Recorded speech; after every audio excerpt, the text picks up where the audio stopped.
নমস্কার, দি গ্রেসফুল মাইন্ডসে আপনাদের সকলকে স্বাগত। আমাদের আজকের নিবেদন মন্দাক্রান্তা সেন লিখিত একটি কবিতা, সবচেয়ে প্রিয় দেশটা। কবিতা পাঠে আমি স্বপ্না চ্যাটার্জি ও আমার কন্যা সুলগ্না চ্যাটার্জি। শুরু করছি আমাদের আজকের পরিবেশন, সবচেয়ে প্রিয় দেশটা। কুট্টুস খুব চালাক ছেলে, তুখোড় এবং ফাজিল। বলল, আমি আগেই জানি জিতবে এবার ব্রাজিল।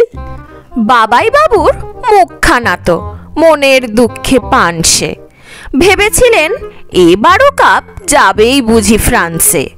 মিন্টু পিন্টু রিন্টু চেঁচায়, আমরা তো জার্মানি। গোল খেয়েছি দুটো, তবু খেলতে কি হার মানি।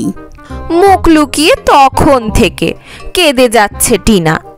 এমনি করে ছিটকে কেন গেল আর্জেন্টিনা। দীপুর ঘোড়া পর্তুগাল আর টিপুর ঘোড়া স্পেন। এখন তারা বোকার মতন মুখ করে হাসছেন। পিঙ্কি সোনা ইতালিতেই ধরেছিল বাজি। রেগে মেগে বলছে এখন রেফারিটাই পাঁজি। ঝন্টুরও খুব মেজাজ খারাপ, কি অন্যায় কাণ্ড। দিলাম এত পুজো, তবু পারলো না ইংল্যান্ডও।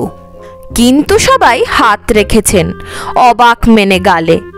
বিশ্বকাপটা যাচ্ছিল তো এবার সেনেগালে। কিন্তু ধরো খোদ এশিয়ার জাপান কোরিয়া, জেতার জন্যে তারাও ছিল কেমন মরিয়া। এদের মতো ভারত যদি করতে পারে চেষ্টা, আমরা পাবো সবচেয়ে প্রিয় সমর্থনের দেশটা।